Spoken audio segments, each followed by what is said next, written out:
Irmãos, vamos abrir a palavra de Deus no livro do profeta Amós, no capítulo 6, e nós vamos ler do verso 8 até o verso 14, dando continuidade à nossa série de exposições no livro desse profeta.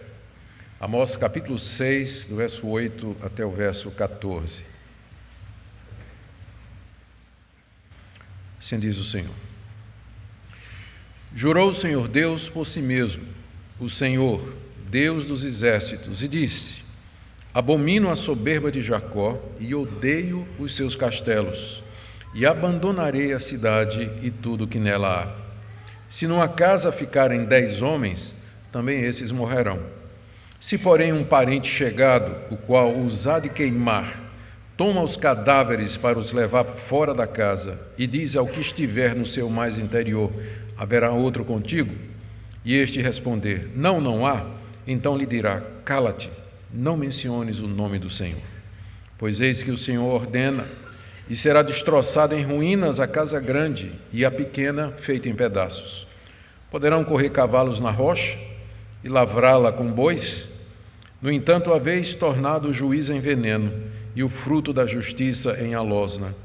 Vós vos alegrais com Lodebar e dizeis: não é assim que por nossas próprias forças nos apoderamos de Carnaim? Pois eis que levantarei sobre vós, ó casa de Israel, uma nação, diz o Senhor, Deus dos exércitos, a qual vos oprimirá desde a entrada de Amate até o ribeiro da Arabá. Até aqui a leitura da palavra de Deus. Vamos orar mais uma vez. Senhor, nós cremos que Tua palavra é inspirada por Ti e que é a revelação da Tua vontade e do Teu querer. Nós cremos que, por essa razão, mesmo que o que acabamos de ler tenha sido escrito há mais de 2000 anos atrás e dirigido à nação de Israel no Antigo Oriente, essas palavras têm significado, importância e relevância para nós hoje. Nos ajuda a perceber isso, à medida que nós fazemos a exposição desse texto. Que Teu Espírito Santo nos ilumine a nossa mente, o nosso coração, para não somente entendermos as palavras do Teu servo Amós, mas de que forma elas se aplicam a nós que vivemos no século XXI, no Brasil, em Recife. É o que nós Te pedimos, confiados nos méritos do nosso Senhor e Salvador Jesus Cristo. Amém. Meus irmãos, certamente Deus aborrece todo tipo de pecado, a Bíblia é muito clara a respeito disso. Mas há alguns pecados a respeito dos quais a Bíblia diz que Deus particularmente fica abominado, ou se abomina, ou fica profundamente irado. E um deles, sem dúvida, é o pecado da arrogância, é o pecado do orgulho. A Bíblia com frequência diz que Deus resiste aos soberbos. Os livros da Bíblia estão cheios de advertências, entre elas, a soberba precede a queda. O próprio Senhor Jesus perdoou prostitutas e publicanos, mas não perdoou os arrogantes fariseus.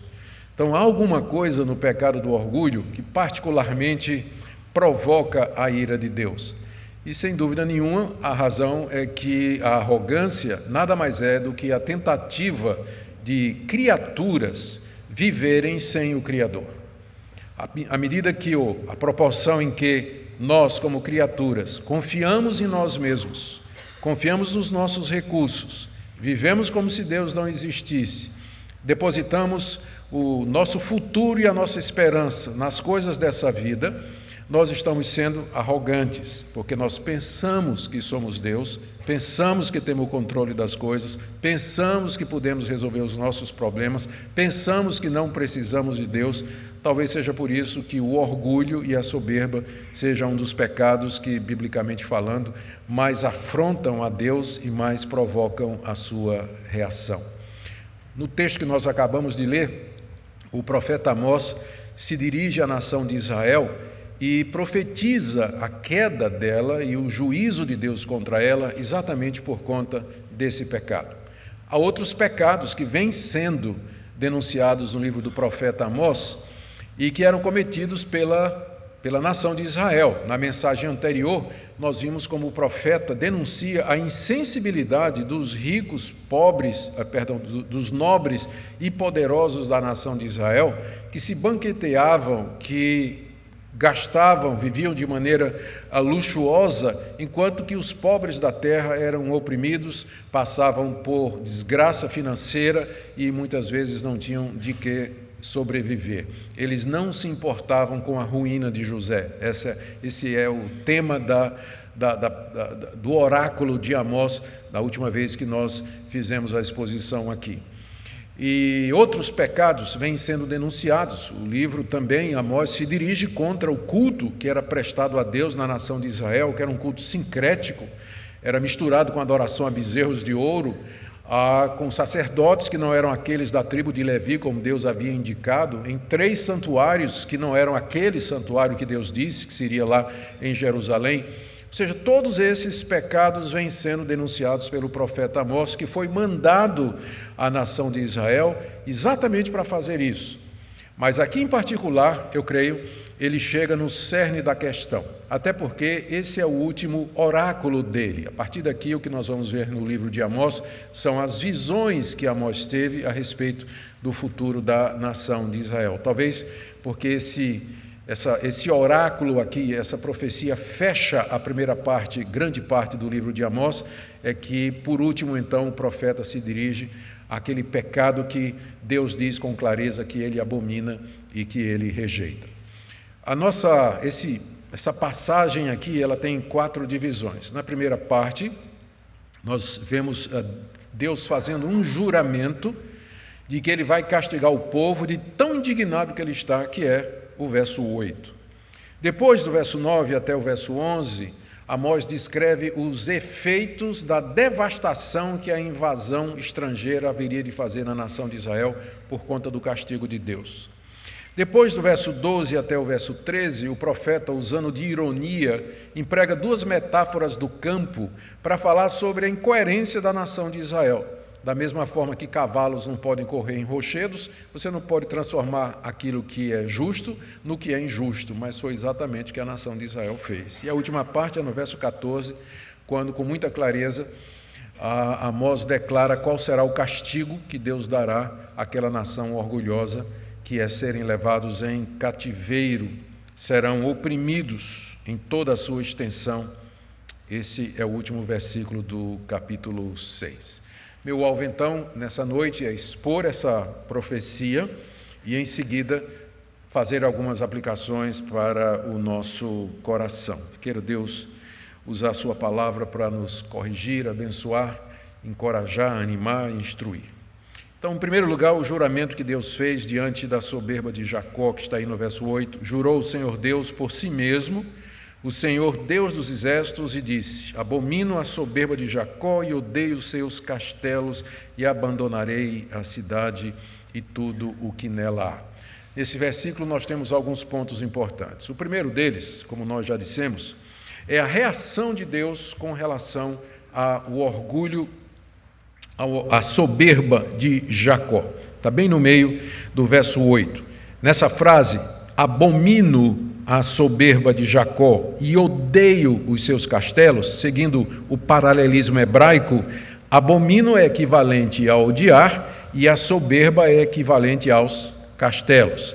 Ou seja, Deus odiava a atitude de orgulho e de soberba da nação de Israel, porque ela confiava nos seus castelos.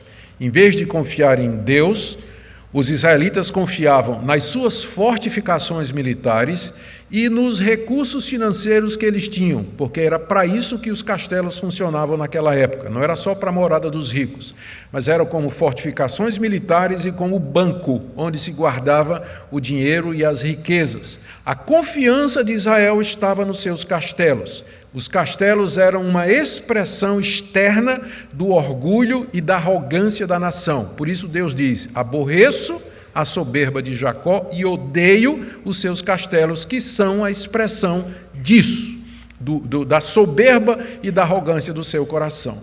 E isso aqui é importante a gente notar, porque a soberba ela nunca vai ficar oculta. O orgulho no coração do homem vai se manifestar nos seus castelos, na maneira como ele vive, na maneira como ele trata os outros, na maneira como ele exibe os seus bens, na maneira como ele se exibe nas redes sociais, na maneira em que ele se gaba dos seus dons, em que ele se gloria, se vangloria do que ele tem e até do que não tem, não é?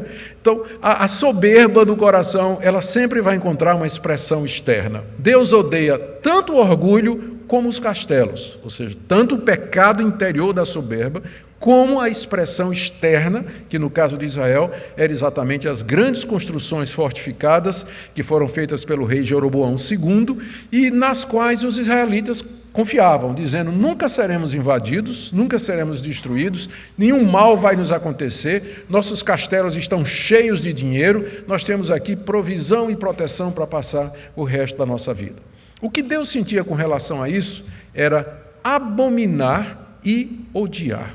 Deus abominava, Deus odiava isso. Já pensou Deus dizendo isso? Deus odiar alguma coisa? O ódio humano, ele é pecaminoso. A Bíblia diz que a gente não deve odiar. Não deve. Mas o ódio de Deus é a reação justa da santidade de Deus diante da criatura que o afronta. Deus sente ódio pelo pecado e pelas expressões do pecado. E eu sei que tem pessoas que querem fazer uma distinção entre Deus odeia o pecado, mas ama o pecador. Alguém tem que informar Amós a respeito disso. Porque do jeito que ele está falando aqui, ele está dizendo que Deus odeia a soberba de Jacó e a expressão dela, que são os seus pecados. Eu não acredito aqui que Deus divida essas duas coisas. Então, o ódio de Deus, a ira de Deus contra aqueles que o afrontam, que o abandonam e que lhes viram as costas, se encontra claro nos anúncios do juízo, do castigo e da destruição que Deus vai mandar a todos aqueles que vivem como se ele não existisse. Então, fica difícil fazer distinção entre o pecado e o pecador. Nesse sentido, o que eles recebem de Deus é exatamente essa reação de abominação e ódio contra aqueles que o afrontam através da arrogância dos seus corações. Então, é isso que Deus sente. E Deus sente isso de tal forma que aqui no verso 8, Amós diz que Deus fez um juramento.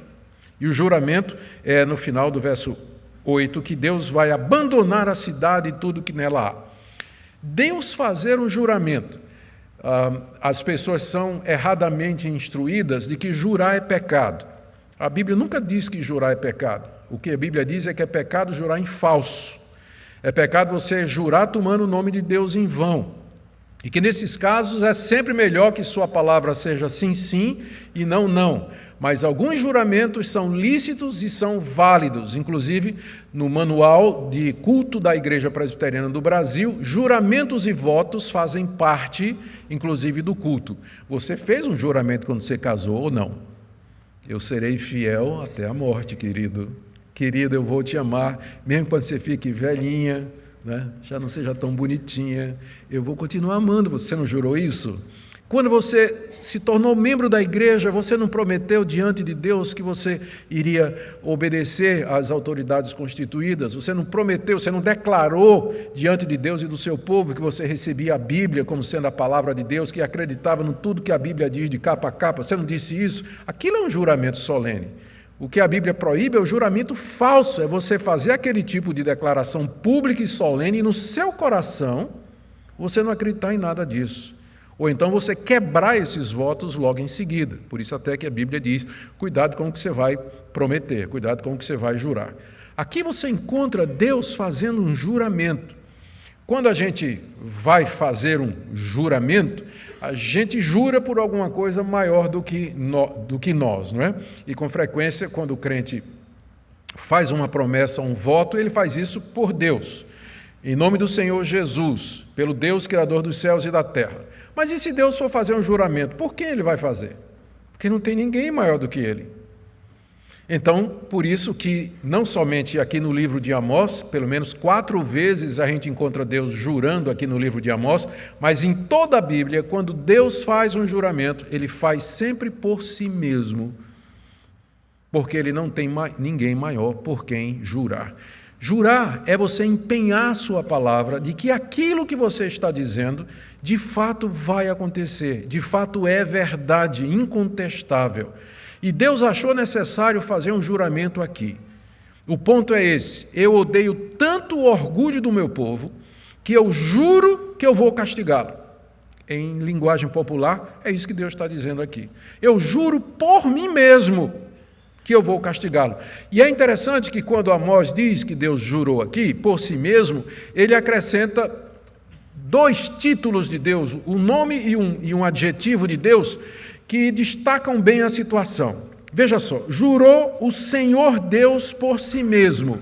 Aí ele diz, o Senhor é a palavra hebraica Yahweh, que é o nome santo de Deus, o nome inefável de Deus. É aquele nome com o qual Deus se revelou a Moisés no alto lá no Monte Sinai, quando apareceu a Moisés na sarça ardente, e Moisés perguntou, mas quem é o Senhor? Quando os filhos de Israel perguntarem quem é o Senhor, então quem é o Senhor? Moisés não sabia, e Deus disse, eu sou o que sou, que é a tradução de Yahweh. Yahweh, portanto, é o nome de Deus que fala da sua eternidade, ele é o que ele é.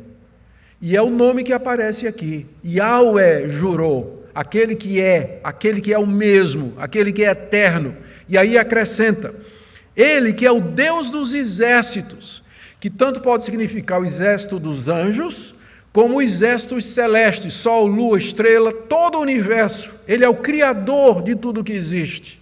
Então esse Deus que é o criador de tudo que existe, e que sempre existiu, ele jurou que ele vai castigar a soberba do seu povo. Portanto, isso aqui é um versículo extremamente solene. Deus está empenhando a sua própria palavra, baseada no seu ser, de que ele vai cumprir aquilo que ele prometeu. E o que é que ele prometeu? Está no final do verso 8. Abandonarei a cidade. A cidade aqui é Samaria, a cidade dos castelos, edificada sobre um morro, no qual os habitantes do Reino do Norte se vangloriavam. Deus diz que vai abandonar a cidade e tudo que nela há.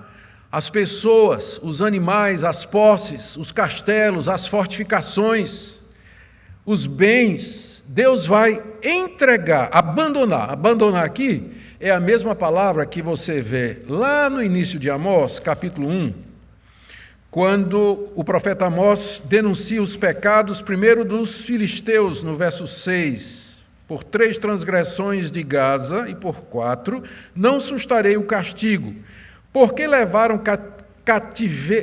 em cativeiro todo o povo para entregar a Edom. Aqui nesse versículo, vocês lembram, Amós está denunciando os filisteus, porque os filisteus pegaram os prisioneiros de guerra e os levaram para entregar, abandonar, é a mesma palavra, só que lá foi traduzido como entregar, não é?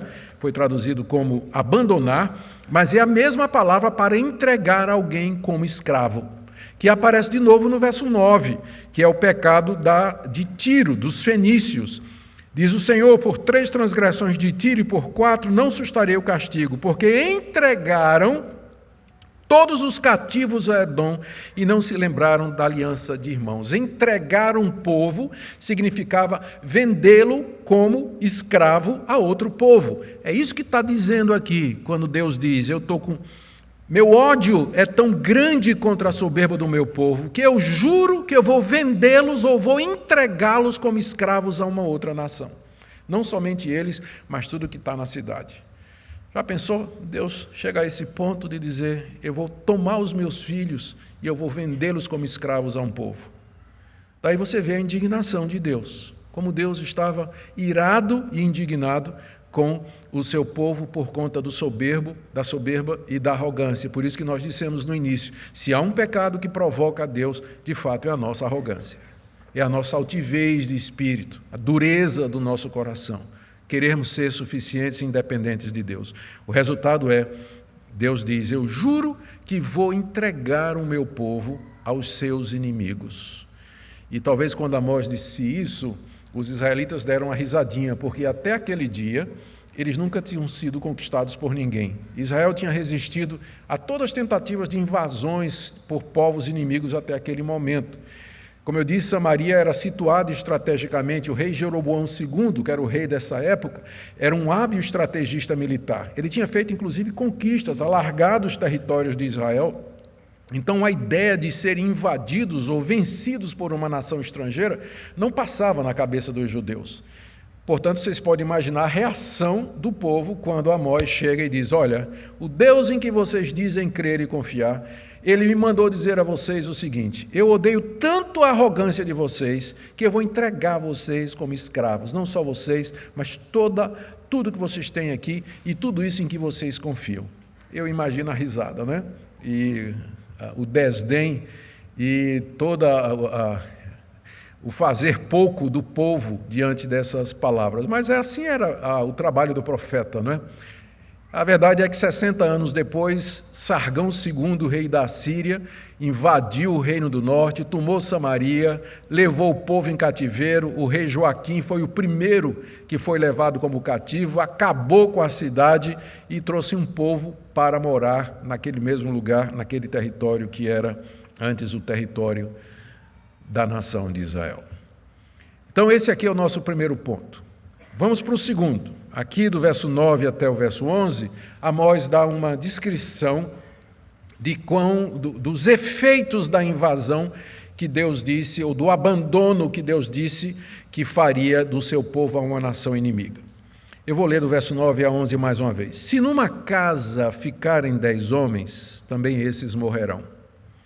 Se, porém, um parente chegado, o qual os há de queimar, toma os cadáveres para os levar para fora e diz ao que estiver no seu mais interior: haverá outro contigo? E este responder: não há. Então lhe dirá: cala-te, não menciones o nome do Senhor, pois eis que o Senhor ordena, e será destroçada em ruínas a casa grande e a pequena feita em pedaços. O que Amós está descrevendo aqui é algo que iria acontecer. E significa a destruição total. Ele começa dizendo no verso 9: se numa casa ficarem 10 homens, também esses morrerão. O que ele está descrevendo aqui é a seguinte figura: houve a invasão dos assírios e 10 soldados, 10 homens, conseguiram escapar dos assírios. Então eles correram e se esconderam numa casa. Mas o que é que vem geralmente depois? O que é que vinha geralmente depois de uma guerra naquela época? As pessoas morriam, ficavam expostas, os corpos apodreciam, vinha praga, vinha peste. E o que não morria pela espada, morria pela peste. E em Israel, bem como em todo o Oriente, a prática não era enterrar quem morresse de peste, mas queimar o corpo. Cremação não era uma prática em Israel, para quem morria normalmente. Só se cremavam os corpos de quem morria de peste, para evitar que ela se propagasse. Então a figura aqui é de um parente procurando um sobrevivente dele da guerra, e alguém disse: olha, tem uma casa lá que tinha 10 homens lá, que fugiram e se esconderam lá. E o cara chega lá e encontra um sobrevivente, o resto morreu tudo de peste, não é? Então ele pega, começa a tirar os cadáveres para queimar, como diz aqui, né? Se porém um parente chegado, o qual há de queimar, toma os cadáveres para levar para fora. Então ele pergunta ao único sobrevivente, o cara nem morreu nem pela espada e nem pela peste, pergunta: tem mais alguém? Sobrou mais alguém? E o cara diz: não sobrou ninguém. Não sobrou ninguém. E aí o parente diz, é como se a pessoa pressupõe que esse que sobrou ia dizer assim: não sobrou ninguém, que Deus tenha misericórdia. Aí o cara diz: não fala no nome de Deus. Não fala no nome de Deus. E há 3 motivos pelos quais essa pessoa pode ter dito isso. Primeiro, um motivo supersticioso: fica quieto, ele nem viu que você está aqui. Se você falar no nome dele, você vai despertar Deus, e ele vai acabar com você como acabou com os outros 9. Não fala o nome de Deus. É um medo supersticioso, não é? Não toca no nome de Deus. Vira essa boca para lá, menino. Não fala no nome de Deus, não. Porque se falar no nome de Deus, ele vai ver que ainda tem alguém vivo aqui. E vem e vai acabar destruindo tudo, como ele disse que ia fazer. Segunda razão, não menciona o nome de Deus, porque eu não quero nem ouvir o nome desse Deus. A gente era o povo de Deus, ele tinha uma aliança com a gente. Olha o que é que ele fez com a gente. Nós somos o povo de Deus, nós não merecíamos isso. Ele destruiu tudo, não sobrou ninguém. O que a espada não matou, a febre, a praga destruiu. Nem fala no nome desse Deus. Ou então poderia ser assim: não adianta mais falar o nome de Deus, porque agora é tarde. Já passou o tempo da gente clamar pelo nome de Deus, agora nós estamos recebendo o castigo que nós merecemos. Pode ser essas três coisas, ou uma combinação das três. A verdade é que no final da invasão à Síria, o povo de Israel estava envergonhado, com medo de Deus, indeciso, confuso com relação a Deus, porque eles tinham confiado, eles tinham erradamente pensado que a aliança de Deus com Israel garantia invulnerabilidade contra os seus inimigos, garantiria prosperidade, garantiria vitória, sucesso, superação em todas as coisas, e agora de repente tudo se foi. Quem não morreu pela guerra, morreu pela peste, estavam sendo queimados e cremados. Não fala o nome do Senhor. Que resultado trágico de uma nação que pouco tempo antes tinha 3 santuários cheios e lotados, onde as pessoas iam cultuar a Deus de maneira ostensiva: Betel, Gilgal e Beceba. E agora Samaria destruída, os 3 santuários destruídos e aquela falsa religião completamente destruída também. Ninguém falava mais no nome de Deus. Ninguém falava mais. Por que isso? Verso 11. Porque se o Senhor ordena, isso aqui agora o profeta, veja que no verso 10, ele anuncia, não é, os efeitos da invasão, e no verso 11 ele diz quem estava por detrás da invasão.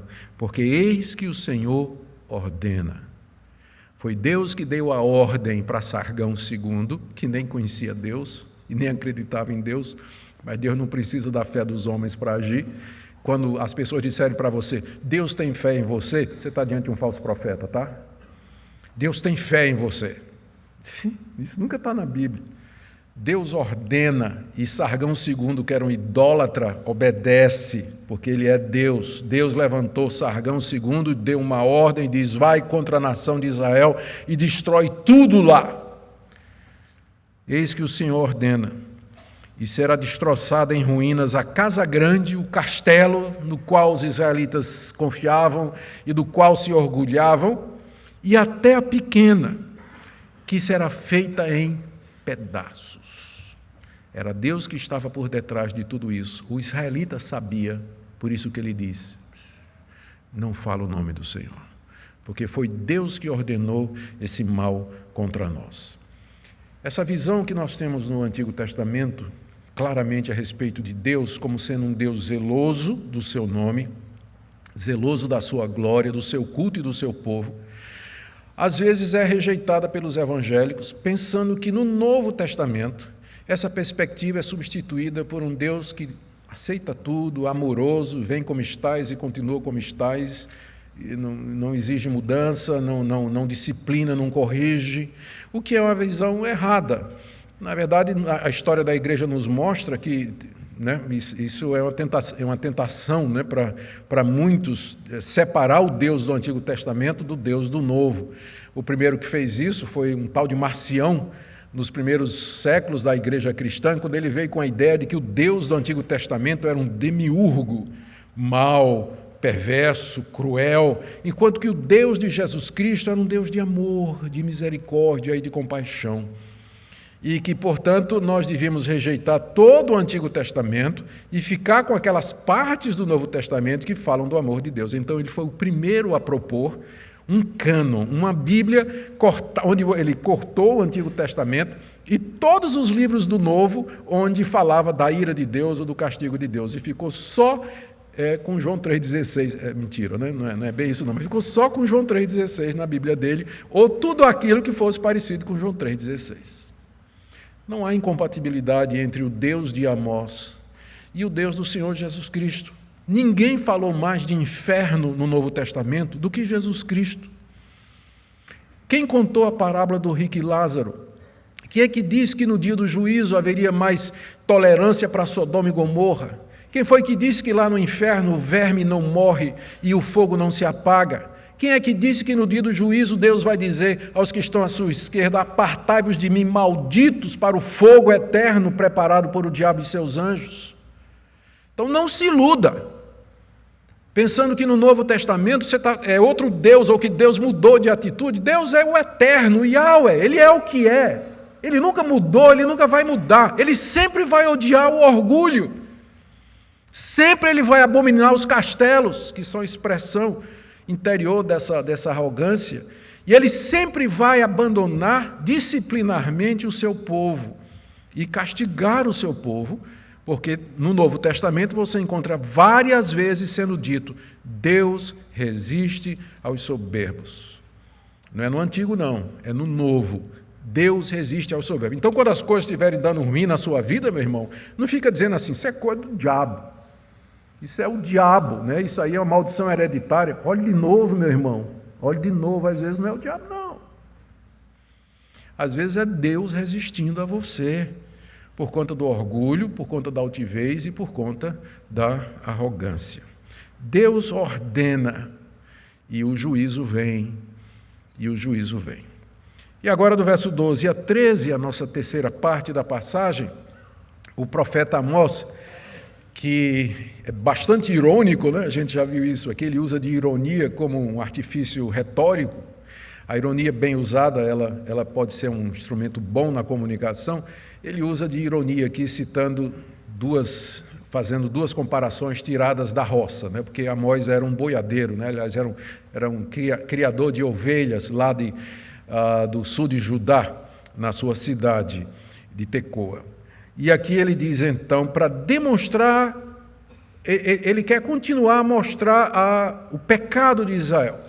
O orgulho de Israel levou Israel a fazer o inusitado, a fazer o impensado. Poderão correr cavalos na rocha? Alguém pegaria cavalo para correr em cima de um rochedo? Claro que não, o cavalo vai escorregar, vai cair, vai quebrar a perna, não tem como o cavalo correr em cima de rocha. Ou então, alguém pode lavrar a rocha com bois, ou seja, pegar aquele arado de madeira, pegar uma junta de bois e querer arar a rocha? É óbvio que não. Entretanto, ele diz: vocês tornaram o juízo em veneno e o fruto da justiça em alosna. Alosna é o mesmo absinto, é uma planta amarga, é uma coisa amarga. O que Amós está dizendo aqui: vocês pegaram e fizeram o impensado. Vocês pegaram a lei de Deus que protege os pobres, a lei de Deus que fala de que Ele é Senhor, Ele provê, Ele cuida de nós. Vocês pegaram a lei de Deus que nos ensina a viver de maneira santa, reta e justa, e vocês transformaram essa lei em veneno. E o fruto da justiça que essa lei pede, que deveria ser doce e suave, vocês transformaram numa fruta amarga de morder e de comer. Vocês fizeram o inusitado. A vocação de vocês, a lei de Deus, as instruções que Deus deu a vocês, vocês torceram. Vocês fizeram o que é impensado. Isso que vocês estão fazendo é a mesma coisa de correr cavalo na rocha ou tentar lavrar a rocha com o arado de agricultor. Com isso, o profeta está querendo dizer: é impensável que o povo que Deus escolheu, o povo que Deus amou, o povo que Deus separou, a quem Deus se entregou e se revelou, esse povo torceu por conta do seu orgulho e da sua arrogância. Torceu o juízo e a justiça, transformando em fruto amargo. Por isso eu odeio a soberba de Jacó. Por isso eu odeio o orgulho desse povo, porque chegaram a esse ponto de se tornar juízes da minha lei e interpretaram de maneira totalmente oposta ao que eu havia dito. A segunda ironia está no verso 13. Amós se dirigindo aos israelitas e dizendo: vós que vos alegrais com Lodebar e dizeis: não é assim que por nossas próprias forças nos apoderamos de Carnaim? Lodebar era uma cidadezinha pequenininha no Val de Jaboque. Lodebar em hebraico significa nada. A cidade era tão pequena que o nome dela era Nada. E aí o grande exército israelita estava se gloriando de ter conquistado nada. Nada. Percebe a ironia do profeta aqui? Vós que vos gloriais em Lodebar, vos alegrais, que vitória extraordinária. Nós ganhamos nada. Ironizando com a nação de Israel. E aí, final do verso 13, não é assim que por nossas próprias forças nos apoderamos de Carnaim? Carnaim era outra cidade insignificante. O nome Carnaim significa chifres, está no plural. E chifres, no hebraico, geralmente denota poder. Era uma cidadezinha insignificante, mas tinha um nome assim, né? Poderoso, chifre do boi selvagem. Israel foi lá e destruiu tudo. Aí disse, que vitória, né? Veja aqui, ó, poderosos que somos, nós somos um exército poderoso, nós podemos tudo. Pegaram Lodebar e Carnaim, 2 vilas, e o profeta está zombando aqui da vitória deles, para mostrar que a confiança deles não era nada, que o que eles tinham conseguido não era absolutamente nada. Vocês se alegram com essas coisas, pensando que são muita coisa, mas o orgulho cegou para vocês verem a verdade. E aí agora no verso 14, aliás, antes de passar mais adiante, é irresistível fazer uma aplicação, mas isso aqui é verdade. De vez em quando a gente percebe a arrogância quando chega um cara falando dele, né? Um crente falando dele, se exaltando e tudo mais, e aí quando você vai ver o que é que ele fez, o que é que ele é? Nada. Ele vem dizendo, meu nome é Chifres, né? No sentido hebraico, né? Meu nome é Chifres, e quando você vai ver, o cara é nada. Mas ele se gloria, faz uma confusão no Facebook e tudo mais. É o orgulho, né? É a expressão de orgulho. Uma delas é a vanglória. É você avaliar errado quem você é e as suas conquistas. É falta de modéstia e de pensar humildemente a seu próprio respeito. E é isso que Deus aborrece. Humildade não é você se denegrir, do tipo assim, pastor, você pregou um grande sermão. Não, imagina, nada, foi uma droga, você viu. Mentira, o sermão foi bom mesmo. Não faz mal não você dizer, sim, obrigado, irmão, mas foi só pela graça de Deus mesmo, pela misericórdia de Deus. Humildade não é se autodenegrir, nem denegrir os seus dons, porque aí você vai insultar o Espírito Santo, que agiu através de você. Mas humildade é você ter uma avaliação correta de você. Você reconhecer aquilo que Deus lhe deu de bom, que você faz bem, ser grato a Deus e dar toda a glória a Ele, e você reconhecer de fato as suas limitações e as suas fraquezas. O orgulho impede isso. A arrogância impede isso.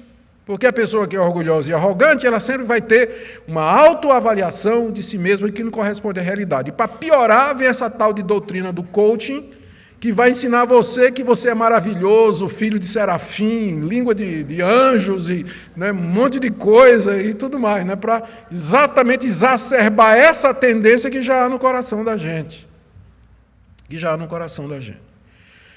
Última parte, verso 14. Aqui, então, mais uma vez, o profeta anuncia o juízo da parte de Deus. Eis que levantarei sobre vós, ó casa de Israel, uma nação, diz o Senhor Deus dos exércitos, a qual vos oprimirá desde a entrada de Amate até o ribeiro da Arabá. Amate ficava ao norte, era o extremo norte da nação de Israel. E a Arabá, é um vale, fica no extremo sul. Então, o que ele está dizendo aqui é que essa nação, quando ela vier, ela vai apertar Israel em toda a extensão do seu território. Do norte ao sul, ou seja, não vai ficar nenhuma área do território de Israel que não seja dominada por essa nação. E de fato foi o que aconteceu. Todo aquele território conquistado por Jeroboão II, ele foi tomado pelo rei Sargão II no ano 722 a.C., 60 anos depois, 50 anos depois que Amós disse essas palavras. E o povo foi todo levado em cativeiro. Interessante que a palavra que aparece aqui, essa nação vos oprimirá. Oprimir significa apertar. É a mesma palavra que aparece lá no livro de Êxodo, onde diz que o povo de Israel, se vendo apertado por Faraó, clamou a Deus. Então, reflete a situação de cativeiro e de sofrimento da nação de Israel. É como se Deus dissesse, eu vou colocar vocês no mesmo aperto em que vocês estavam lá no Egito, quando eu fui tirar vocês. Vocês lá eram escravos, serviam a Faraó, Eu tirei vocês, entrei em aliança com vocês, fiz de vocês a minha nação, mas vocês se encheram de arrogância, tornaram a minha lei em alosna, em absinto, vocês pegaram o meu juízo e viraram em veneno, então eu entregarei vocês outra vez a uma nação que vai escravizar vocês. Só que não vai ser o Egito, no caso seria a Síria, e ela vai apertar vocês, como vocês foram apertados lá no Egito, quando eu encontrei vocês e tirei vocês de lá. Queridos, o que é que esse texto nos ensina? São tantas lições, não é, que nós podemos tirar desse texto, eu quero ser breve aqui. A primeira delas é só lembrar vocês a natureza da profecia. Amós era um profeta, mas você percebe que o que ele faz de mínimo aqui, aliás, o que ele mais faz é exortar o povo ao arrependimento. É falar de quem é Deus, denunciar os erros do povo e dizer a esse povo que esse povo volte para Deus sob pena de que Deus haverá de derramar sua ira justa sobre o povo. Essa era a função principal dos profetas. Eu digo isso porque é comum a vista hoje, é comum a interpretação hoje no meio evangélico que um profeta é alguém que se levanta no meio da igreja para falar ou para revelar as coisas erradas que os crentes fazem durante a semana. Adivinhar o que está acontecendo na vida do irmão. Não, essa não é a função principal do profeta. Até quando ele prediz o futuro, eu vou levantar uma nação que vai destruir vocês, Amós estava se baseando no que Deus já tinha dito antes na Escritura, em Deuteronômio 28. Um dos castigos da aliança era que se a nação de Israel fosse rebelde contra Deus, Deus levantaria uma nação contra ela, contra Israel, e tiraria da terra. Então, até quando Amós e os demais profetas anunciam o futuro, sempre é baseado no que Deus já tinha dito antes. Então, espero que isso ajude a gente a corrigir um pouco essa visão de profeta que tem nas igrejas, como sendo uma pessoa a quem Deus dá revelação direta para ver o oculto e revelar o futuro direto das pessoas e assim por diante. Tem que lembrar que o profeta era o homem que Deus levantava, o homem da hora, que Deus levantava para trazer a sua palavra quando a nação se dizia, quando o sacerdote havia falhado, quando o rei havia falhado, quando os juízes haviam falhado, o último que Deus levantava era o profeta. E se não ouvisse o profeta, era fim de linha, era castigo.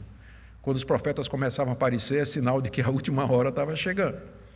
Porque Deus era o último que Deus convocava. Porque tinha juízes, sacerdote, tinha os reis, tinha os conselheiros, anciãos. Quando eles falhavam, Deus então chamava o profeta. E o profeta então fazia isso. É isso que é profetizar, trazer a palavra de Deus para o seu povo. Uma segunda observação aqui que nós vamos só repetir, porque já foi feita vastamente durante a exposição, é o aborrecimento que Deus tem pelo pecado da soberba. Ele odeia, abomina, detesta e castiga severamente. Portanto, meus irmãos, nós devemos estar cuidadosos com relação a isso. Vemos em terceiro lugar também que um dos castigos que Deus faz contra o seu povo, especialmente no caso da soberba, é entregá-los nas mãos dos seus próprios inimigos. Aqui, trazendo para os nossos dias, nós devemos lembrar que Deus pode, com frequência, nos entregar nas mãos dos nossos inimigos, entendidos aqui como as corrupções do nosso coração, as adversidades e os sofrimentos que nós encontramos aqui nessa vida. Mais ou menos nessa época que Amós escreveu isso aqui, Isaías estava profetizando lá em Judá, e o rei era o rei Ezequias. E lá no segundo livro das Crônicas está dito, segunda das Crônicas 32, você pode contar, que Ezequias tinha sido curado de uma doença miraculosa, tinha tido uma vitória militar muito grande, e aí o coração de Ezequias se elevou. E diz aqui que Deus o entregou.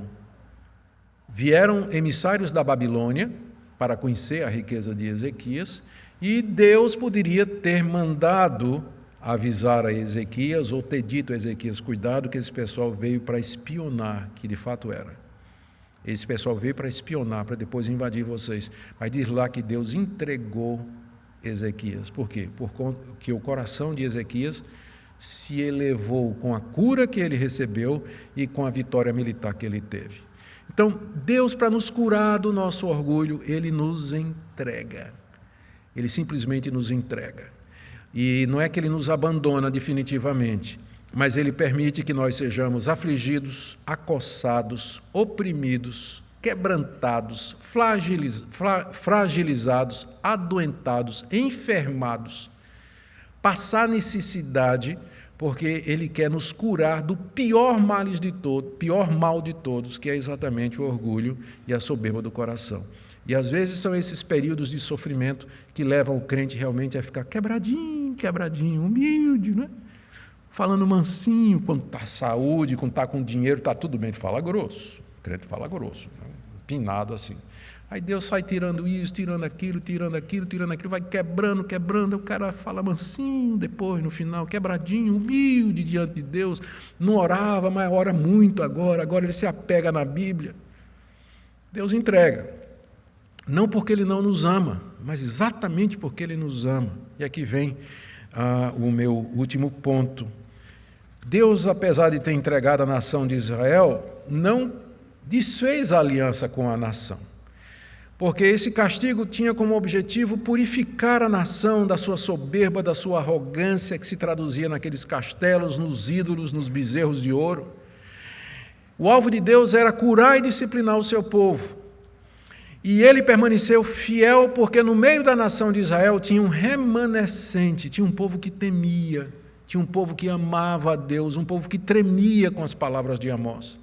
E é exatamente esse povo com quem Deus manteve a sua aliança, o judeu fiel, o judeu temente a Deus, como Isaías, como Amós, como aqueles reis piedosos do Antigo Testamento que serviam a Deus, amavam a Deus, como os primeiros judeus que creram em Jesus como Messias, como os gentios que foram chamados pelo Evangelho e creram no mesmo Messias. O remanescente fiel é a igreja de Deus hoje.